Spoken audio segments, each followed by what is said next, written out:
Welcome to Threshold Autopsy. I'm your host, Private Investigator Queen. I use she, her pronouns, and I am jazzed to be here with you all. Now, let me warn you, the show contains major spoilers for everything in Threshold as of the day this episode is published, so if you're not caught up, I'm not liable. Before we get started tonight, I'd like to ask my professional associate here to state the facts of the case so far. Howdy, hello, Vol Control here, Private Eye, he, him pronouns, and the state of the case this week is as follows. Although not telling John yet, won by a slim margin, Arthur seems ready to tell him some fraction of what's going on, but John brushes him off when he notices that they're being followed. They duck into an alley and evade their tail, but have no clue as to who it could be. John doubles down in regard to giving Arthur some time to sort out whatever is going on with him, and they arrive at Hollowhide Taxidermy. After heading down an alley and finding a back entrance, they spy Leonard Gilbert holding a seance with 3 other people, and decide to fuck with him. And fuck with them indeed. They shall, I guess. I fucking guess. The back end of this part was surprisingly sprinkled throughout with a lot of whimsical tune. More so than I expected with kind of where we started in this part. Yeah, I was so amused that we got, I think, at least 2 of them, if not 3. Yeah, this part went in a lot of different places, and I was really excited with all of the new stuff to chew on, but it was so funny that it ended on this note. Yeah, I was even wondering, like, how I hope that people binge this, because if it were me and I was listening month to month and I did not go back and listen to the previous part, I'd be like, what were they doing again? What? Why are they playing pranks on this guy? This guy they hate? Arthur and John become prank YouTubers, fucking a la Logan Paul. Oh my god, no, Arthur's in his Batman era, not in his Logan Paul era. Okay, the concept of, oh man, nope, you know what? I'm not gonna make jokes. Batman versus Logan Paul, the 2 genders, Batman and Logan Paul. Okay, if you had to pick between John and Arthur, who's Batman and who's Logan Paul? I guess that makes John Logan Paul. No, oh, I hate that. It's every day, bro. I could hear John singing that. Man, I'm showing my age. This is not good.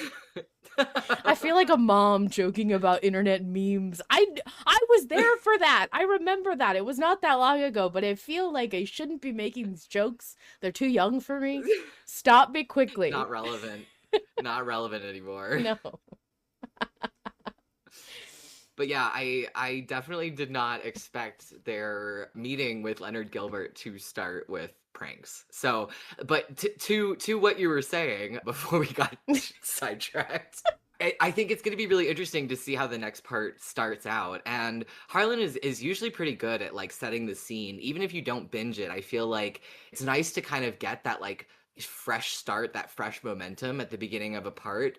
And I think that I could see it being like starting from Leonard Gilbert's perspective, and so we are present with them as they're experiencing the prank. God, that's that gonna would be be hilarious. amazing. Well, I definitely think that's a great way to do it. And I was just thinking, like, you know, be fucked is if we start the next chapter, but it's a time skip and we didn't actually get to witness the prank. No. Harlan can't like pull the prank rug from under us. He can do whatever he wants, bud. That's true. Well, I hope we see the prank. I think it would be funny. Yeah, I wonder if we're going to see the prank. And I also think that you are genius. And then I would love to see it from Gilbert's perspective. I think that's a really clever way to do it. Yeah, I think it'd be so funny. And I really liked, man, this just gets into our evidence. Let's just go into evidence and leads. Everything I want to say is there. Just get into it. So what was your evidence this week? My evidence this week was the casual way that John accepts praise and turns it back on Arthur. Like the way that when Arthur was like, oh, like good job noticing that tail, and John is like very matter-of-factly like, I listened to you. and like and says like I learned from the best. And it's so like he just like off the cuff. Like it's not this like meaningful, heartfelt thing. He's just like it's just pragmatic. And I find that so charming that they have this back and forth of, Arthur like being appreciative and acknowledging that John is getting, better and better at this, but also that John is really grateful to Arthur for having taught him how to do it. Yeah, the chat is saying, "Aw, aw, I want to throw them out a window." Aw, and what's another good one was, "Aw, aw, they disgust me." Positive. It's Yeah. very cute. Yeah, no, I loved that too. It felt very much like friends who deeply love each other exchanging compliments without even having to really think about it because it's just the Right. truth. Yeah, exactly. And I love that that's like we get little like crumbs of that throughout. It's not we don't have to wait for these like big like heart to heart conversations. That happening especially in the context of like John real knowing that something's up with Arthur that he's not telling him, but he's like, okay, we're just gonna move on. Like I'm gonna be okay with that, and we're not gonna be cagey with each other. You know what I mean? Yeah, I agree. Full-hearted. I know you had other evidence too. Oh, yeah. I also I also just love how much of a hater Arthur is in Threshold. It's making me laugh every time he takes every opportunity to talk about what a shit Leonard Gilbert is, and this being like a pattern of behavior where like when he was at Edwin's and he was like talking about how like this criminal underbelly is like the filth and the rot of Arkham, and then now he just shits on Gilbert every chance he gets. Just cracks me up that apparently Arthur in his everyday life is just a fucking hater. I think this is, and what I love is that if this was close to how Arthur used to be, this really paints a good fucking picture of why people were not super fond of him. Like, why you would run into Arthur and not want to be his buddy, because he's just kind of, I mean, he's so like hardened and bitter. Yeah. Yeah. Yeah, he's kind of a dick, but based on what Parker said, I think he used to be like wet and sad and unpleasant, and now Why he's why like does just a everyone, dick. including Parker, now canonically call Arthur wet?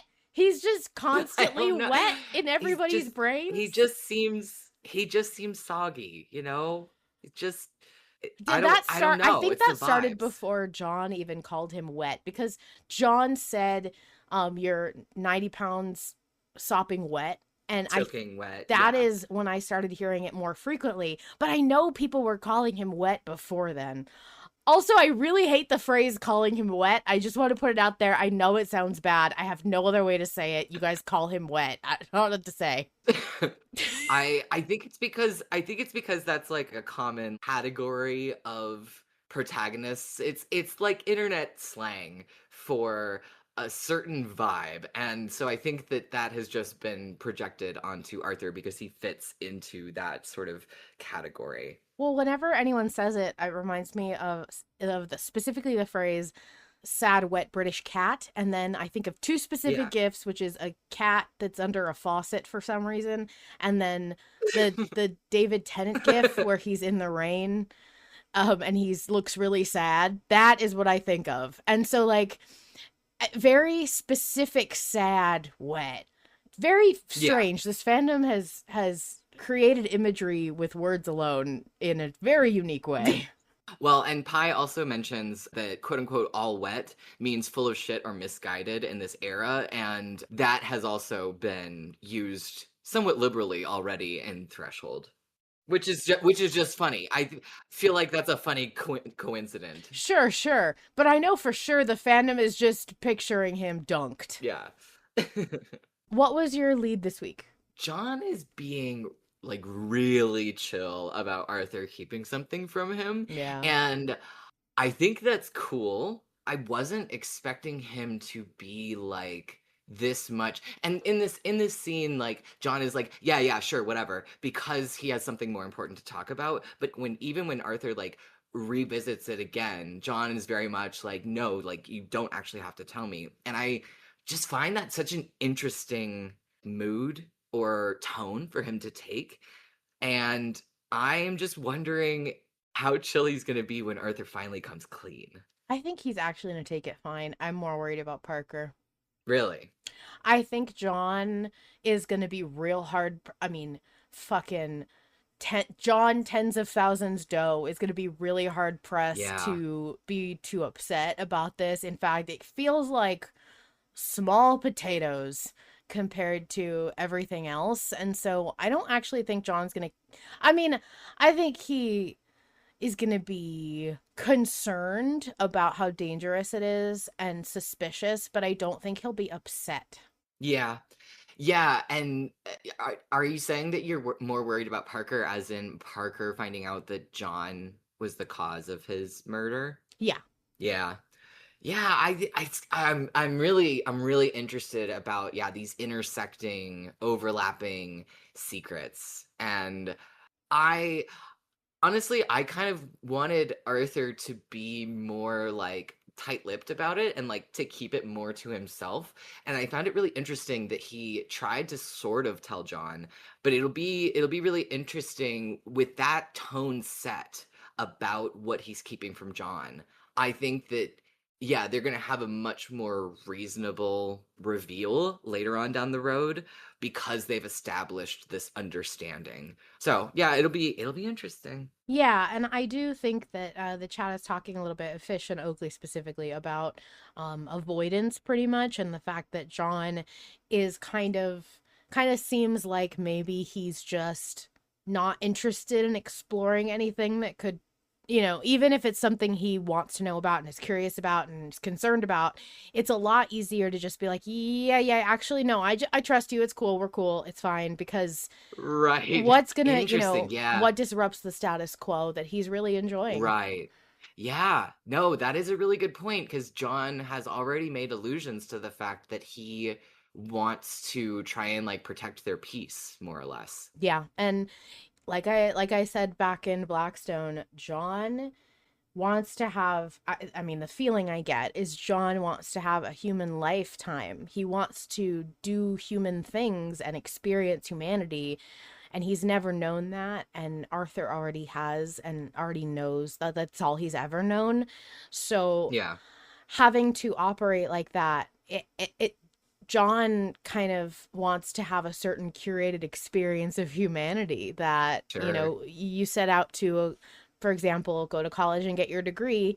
That's, you don't want to mess that shit up. You want to get that done and like you want to have this experience. And Arthur's like, man, but college is such a waste of money. And like, also, Mhm. and John's kind of like, see, this is me deciding we're going to do a college AU, I guess. But you get my metaphor. Arthur's like, you don't need to go to college to be educated. Yeah, sure.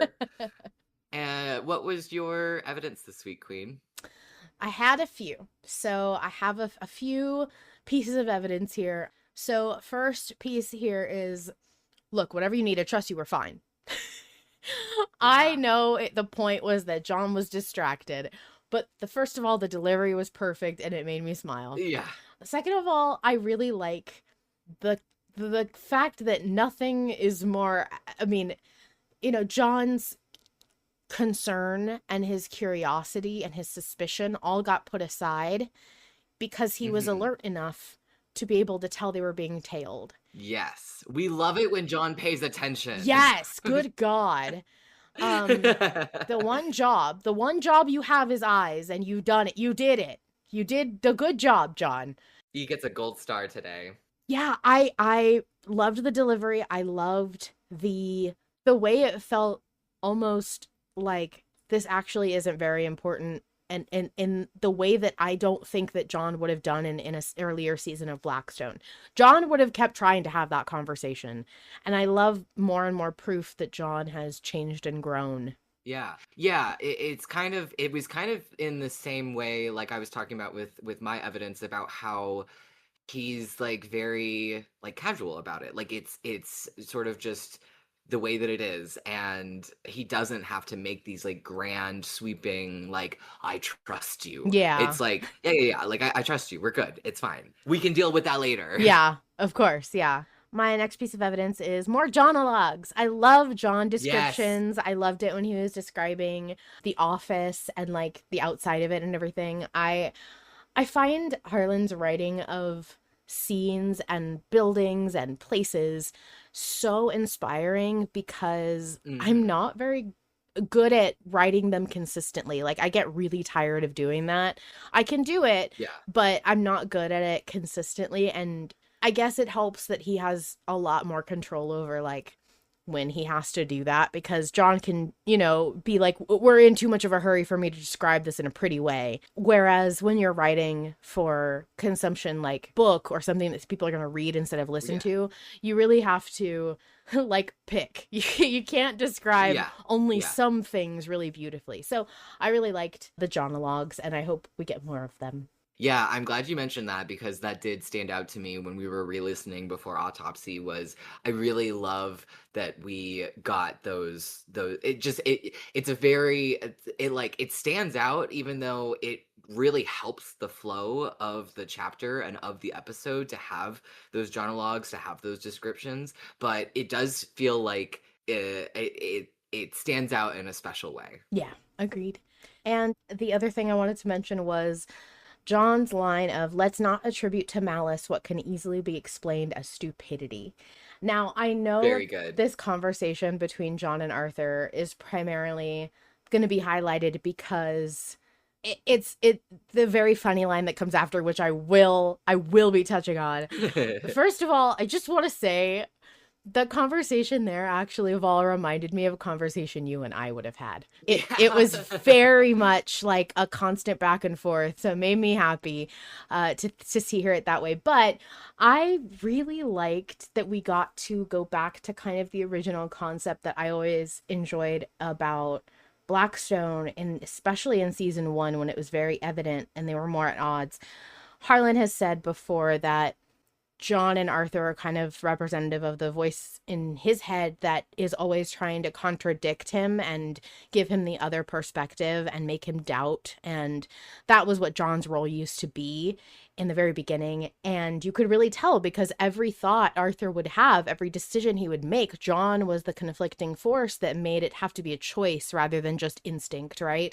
And I loved that back then, and I really liked hearing them have a conversation that felt like that now, because you can see both sides of how you could Hmm. interpret this person and their profession and their intentions. And there's definitely deeper themes about the idea of hope and giving people Hmm. hope when they need it, and they're choosing to believe certain things. And I know Right. that for me, I have a very personal and sentimental relationship with that concept, because toward the Hmm. end of my dad's life he was so desperate to find a cure for his cancer, something that would work or help him stay alive a little bit longer, that he did start Hmm. turning to dodgy medicine, and not like pills or anything, but just like more, Pseudoscience. yeah, pseudoscience, naturopathic stuff that just Yeah. clearly was a scam. And he kind of hid it from everybody because he knew that, like, because it resulted in him not taking medicine that he otherwise should be. Because to him, it was like, I'm dying and I know it, and I could either take this medicine and maybe I'll get a little bit better and survive another few weeks, or I could try this miracle cure that could work. And like to him, it didn't seem like a big loss, which sounds crazy, I know, but when you're in this mindset, it's a completely different world reality to be in when you have a fatal illness. So for me, I have very strong feelings about people's, not only their freedom to explore those avenues and go down the path of things that will give them hope. If they really, Alternative. yeah, Yeah. alternative medicine, if they Yeah. really feel like this is what's going to keep them going and they think it's going to work and it's ultimately harmless, I personally don't mind. I don't see a problem with it. Now, of course, there's lots of things like Arthur mentioned. I mean, bleeding old people dry based on the fact that they think you can talk to their dead sister, that's crazy and that's awful. Yeah. But Yeah. John's point about like it's not necessarily malice, it's just a lot of ignorance. And I liked that John was the person to pipe up and say, not everybody who does this kind of stuff is trying to be mean or take from people. Right. Right. They just don't know better, or they think they're doing the right thing. And I like having that perspective because I'm always thinking that way naturally. Like, oh, this person didn't mean to take the last slice of pizza. I'm starving. Sure. They just didn't realize that, I was waiting right behind them. So I really Right. appreciated that perspective.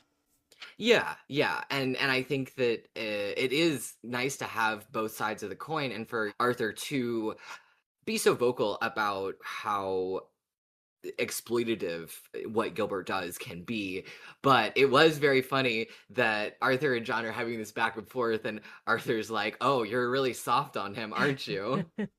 Yeah, so Which leads to it leads to my last piece of evidence, which is John's indignant "I do not," which is just like I smiled so big, I laughed so loud. I loved that. I loved the John delivery. It's also so me, so true. Hashtag relatable. I absolutely, that indignant tone of voice is very peak me. Yes. Yeah. Yeah, I think that was probably everyone's favorite piece of evidence from this episode. It was just so darling and charming and funny, and I loved it. Yeah. What was your lead this week? So, first of all, we ended the chapter with them causing problems on purpose, and I cannot condone this. There is no reason we need to be doing this. I am the no fun police. Oh, Queen. Yeah, you're no fun at all. No, I don't want to have fun. I want to solve cases. Ugh, And come on. no, we don't need I to be earned a playing little pranks. This fun. is a total waste of my time. Get back to the case. Come on, boys. Come on, solve the murder. I think that they are wasting time, and I think that they are dilly dallying.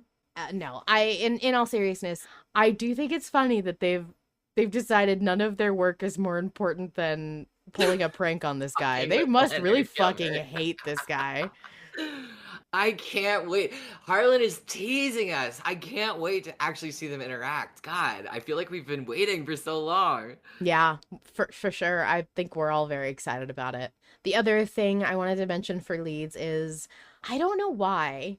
I don't look, I know, don't come after me. I know this doesn't really make sense, but the first thing that popped into my brain was that the person tailing them has more to do with the cryptic letters that John is getting than any of the cases. Yeah.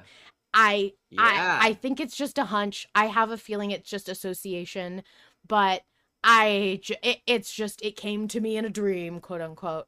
Yeah. Yeah. No, that's really big brained. And I hadn't considered that until I listened to some of our witness statements. So you're not Mm. the only person who came across that thought. But I have to mention another possibility connected to whoever was tailing them, because it was another galaxy brained idea from Oakley in the chat, and I haven't seen anyone else say this, but before we started recording, Oakley mentioned, what if the person tailing them was Faro in drag? Like Faro in disguise, because she had picked up the case file, and like maybe she's trying to like follow Arthur and like figure out what's going on with the case, and I thought that was a really cool idea. Okay, and my final lead here, I have to wonder why John immediately picked up on the tail and how long that Mhm. tail has been trailing and why Parker Mhm. didn't catch or say anything about it. Yeah, yeah, that is an interesting wrinkle. And I wonder if it is because Parker didn't notice, or if it's because the tail wasn't there, but it seems like really convenient. I mean, possibly while Arthur was talking to Parker, aka talking to himself on the fucking sidewalk, it's possible that the tail approached quietly then, and maybe that's why Arthur didn't notice that they were being tailed. And so it's only once Arthur starts moving again that John notices that they are being followed, maybe. Well, Samael says the tail saw Arthur talking to Air and the dog. And and I think that's a good point. I wonder if I've always thought this, the glaring elephant in the room with Malevolent is how long can Arthur Lester talk to himself without anybody around him knowing? Right, right. And and I think we are all good at we've all agreed as a fandom kind of that's not really important. Like we need Arthur to be able to talk, so we're going to overlook that. But the idea of it sometimes when I step back is very funny, but I also recognize that I talk to Joy so much in public Right. that there is Yeah, yeah, yeah. and nobody questions it at all. So if Arthur did talk to a dog specifically, like people would not bat an eyelash at it. I mean, maybe a little bit, but it wouldn't be like he's crazy. It would just be that guy really talks to his dog a lot, which is a different kind of crazy. I was just thinking that even the like conversation that he had been having with Parker, even though it doesn't make sense if that was directed at a dog and like having a full on like one-sided conversation in which you respond to reactions that are much more complex than just yes or no. But yeah, like this could actually be a great cover if the dog sticks around. Then whenever Arthur's talking to himself, if people are like, "Sir, are you okay?" He can be like, "Oh, I was just talking to Talking to my my dog." dog. Which is, I guess, a lot more socially acceptable than I'm just talking to myself. But Yeah, yeah, he's got yeah, full on pauses for this dog to respond. So maybe yeah. people will think that he can telekinetically connect with his dog. Right, right. Speaking of people that talk to themselves, my dad does have full on conversations with himself to the point where throughout my entire life, me and my mom have to be like, "Hey, are you talking to me or are you talking to yourself?" And like 9 times out of 10, he's like, "Oh no, I'm talking to myself." So, there are people out there. I'm just going to say this. That's also a thing I have said to me a lot. Are you talking to me or talking to yourself? And most of the No, time no. it's just me. So I am the That's Arthur funny. Lester. It is me. But more Mhm. importantly, you've gotten to witness this firsthand. I will talk to myself all the fucking time, especially when I drop something or when I run into something. Like, oh my God, Queen, really, get it together. No, seriously, where did stop it? Like, it's Wait, you mean that you were talking to yourself then? I thought you were talking shut to the fuck me. up, you little dork. You little gremlin. All right. Well, I think that's quite enough of me talking to myself. Let's hear some witness statements, shall we? Let's do. Would you like to read our first one or shall I? Yeah, I can read our first one. Go for it. Our first one comes from Samael, any pronouns, and they say, "I'm tired and my brain is mush, so have an email. I'm so proud of Arthur and John. They they are my boys and they've grown so much. Threshold really has me crying one chapter after another. I hope the guy stalking Jarthur was that fan of John's, but it was probably somebody from the mob.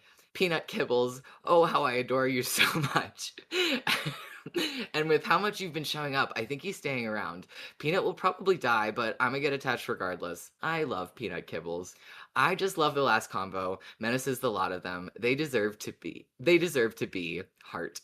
I'm so excited for the boys to terrorize Lenny Meat Shield. I hope John. I hope John projects or something. Let's drag him into our bullshit. Make him a meat shield. Make him a meat shield like he's meant to be. Samael, thank you for your submission. It was short, and yet there's so many things that require a little bit of elaboration. First, I didn't know that Peanut, the dog, had gotten a last name, but I think that comes I, from me complaining that we shouldn't be naming dogs after the first thing we hand them to eat.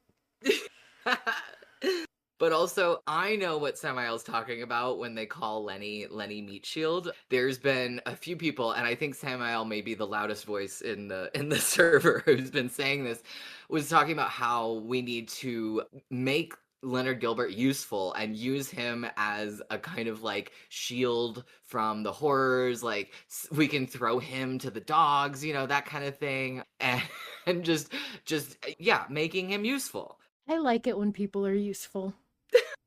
So you're on board with the meat shield agenda. Yeah, I mean, that's what look, like I said, I have an objective. Yeah. The fewer I know what you were characters about to in the say. cast, the more Harlan will have to get to Charlie. That was so diplomatically put. I'm so proud of you. To be funny about it, I mean, another one bites the dust. That is what I'm going for here. Queen is going for the kill count this series. Sorry, I wanted to press this button on my stream deck, but I forget what it is. So I'm gonna press it now. We're gonna see what happens. Yeah, that's I should have remembered that. That's obvious. Nice. 'Kay. Ominous. All right. Yeah, thanks for the submission. I Lenny Meat Shield is a great name.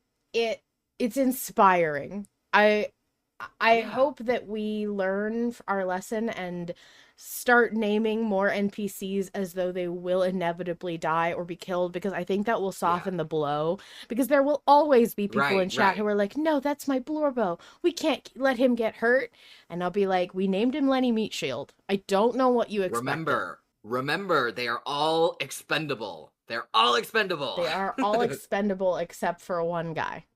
Hi, this is Misraa, pronoun she, they, and I love the end of this chapter, and I'm so looking forward to the beginning of the next one.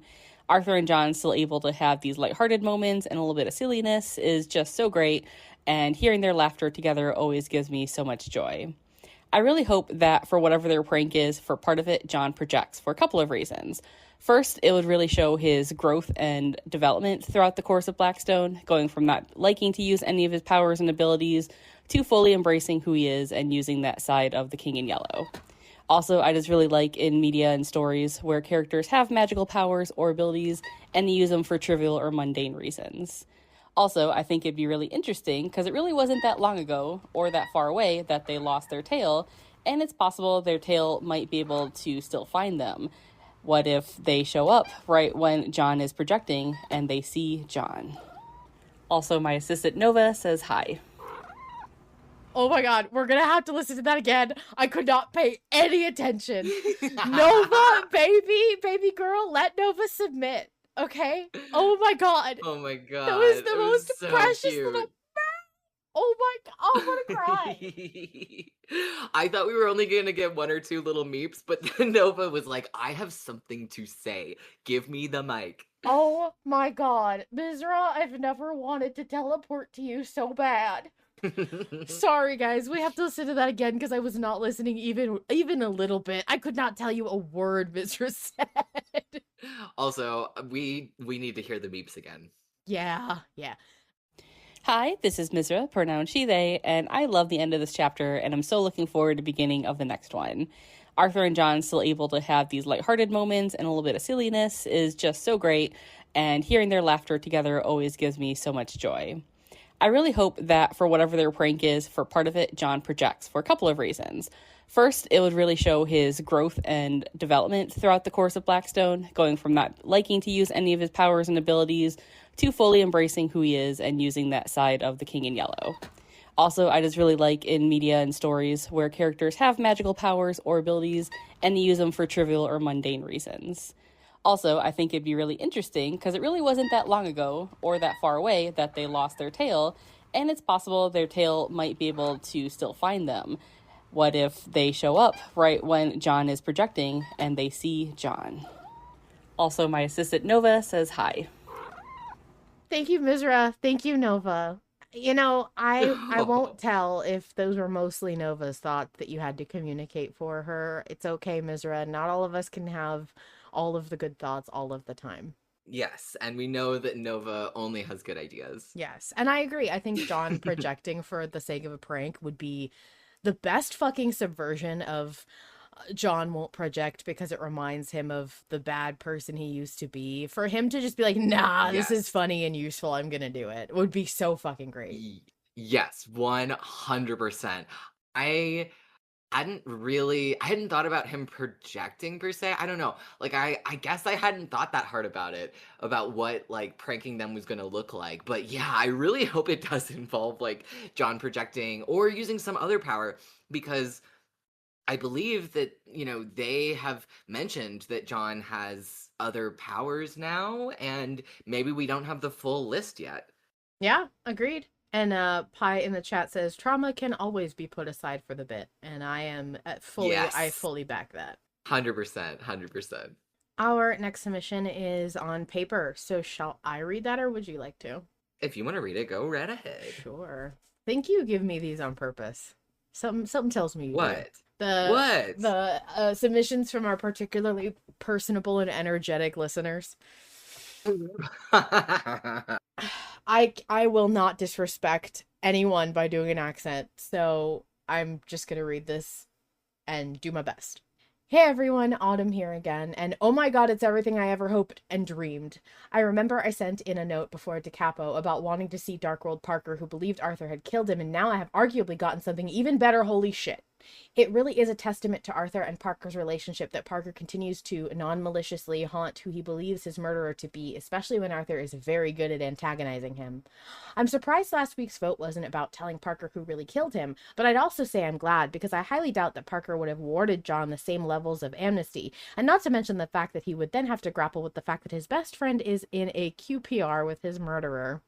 I do wonder if Parker's short temper is at all related to the Dark World as well. Perhaps, being dead and all, he still has a connection to it. I mean, we know the Dark World brings out the worst in people, and a monstrous temper seems to fit the bill, not to mention his voice takes on a quality more akin to the sorts of creatures we'd find there. Alternatively, he could be connected to the Hollow that Malum mentioned way back in 45.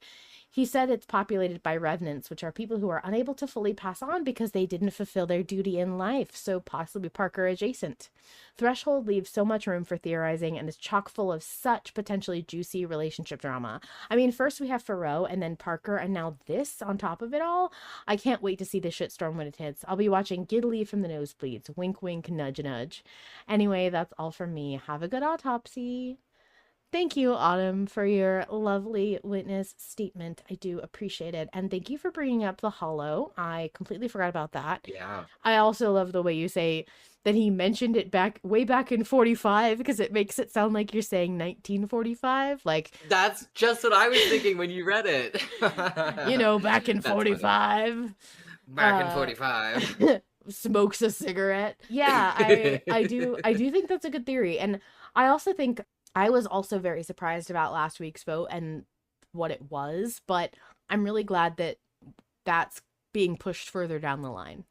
Yeah, I think we definitely, well, if we were going to be the ones to make both of those decisions, definitely don't want them back to back. And I do wonder if we had chosen to tell John about Parker, if that would have pushed us having to tell Parker about John being the cause of his death to happen even faster.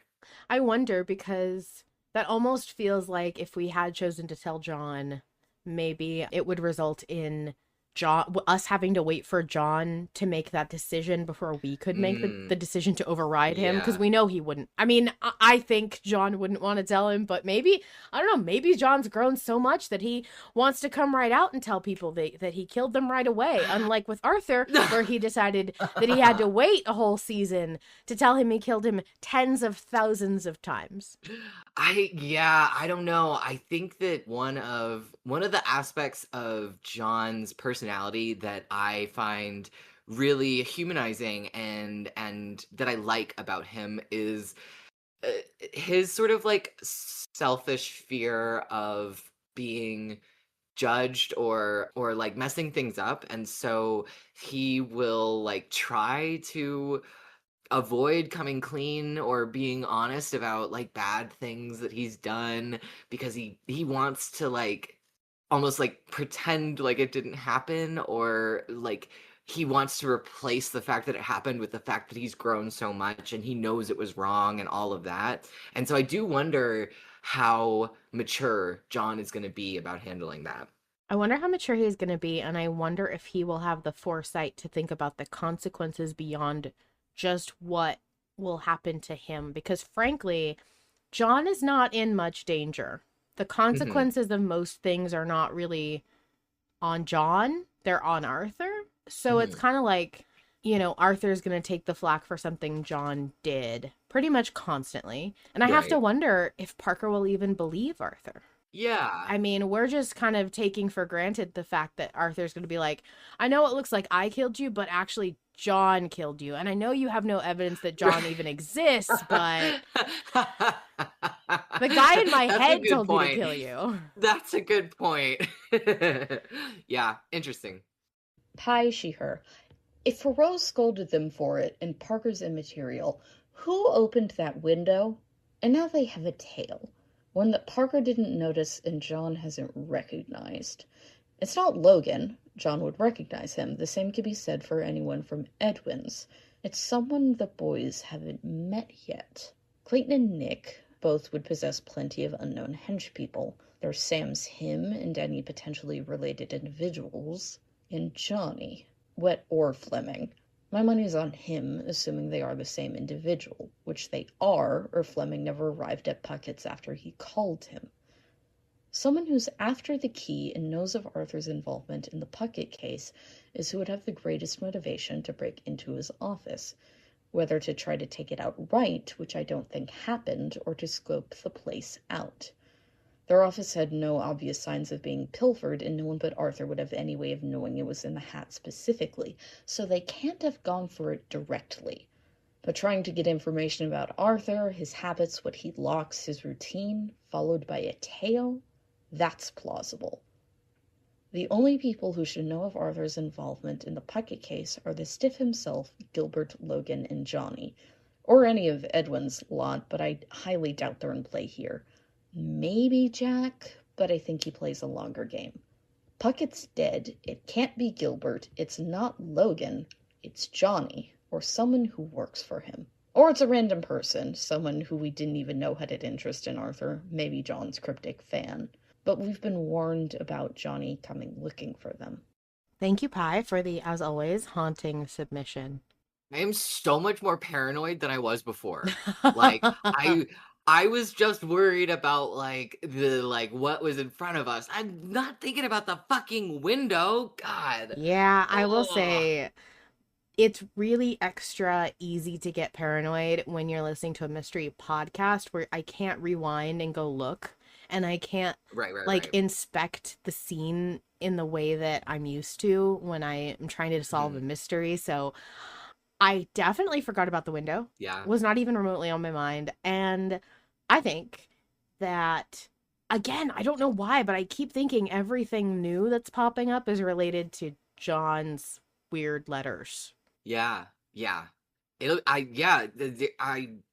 no telling, but it would be interesting if that was the case, because I assume that would be because people assume that Arthur is John Doe, the writer. Yeah. Because he presumably is the one who mails off his Right. submissions or drops them off or whatever, however he does that. So, yeah, it's not impossible that the creepy stalker fan or anyone really who has figured out that Arthur is John Doe, it sort of could have an interest in him. I mean, I will just say that, like, there was a whole cult of, I guess, cultists, who knew Arthur's every move once and could predict everything every choice that was going to be put in front of him and how that choice would shake out. So, I mean, there's so many things that could come back, from Blackstone, from Call of Cthulhu games, from anything. It's anyone's guess what's going on now. And it's almost overwhelming. There's almost too much that I'm like, I reached the Vol zenith point of I got no ideas because there's too many things that could happen. I wonder how those guys are, I wonder where the fuck Charlie is. Could we find them and ask them where Charlie is? Do you think they'd know? I wonder, because he's all like mixed up in the King in Yellow, and if they're still on their like King in Yellow bullshit, maybe that's what we need to do. We need to go back to the abandoned hotel in Leary. We have to go back.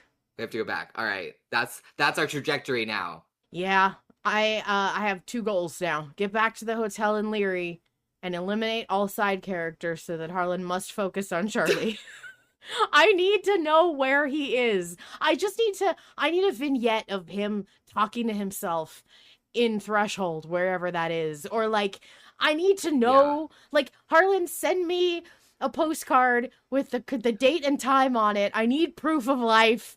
You need to remind me that he's still okay. I have bad object permanence issues, and if I don't see him, he's dead. Yeah. Okay. Well, guys, I have had a blast. Val, thank you for joining me on this odd Thursday autopsy. Of course. And thank you, chat. Thank you, audience, for joining us on this odd early week autopsy. And I did not mention it earlier in the episode, and I was tempted to say, oh, Misraa, can you cut this in? But I'm just going to throw it back here. If it fits elsewhere, maybe you could find a better place to put it. But there was no vote this week. The public sometimes forgets. Every 4 parts, the 5th part does not have... Well, yeah, the 5th part does not have a vote. So we were voteless, and that's why we did not discuss a poll, because there was nothing to decide on.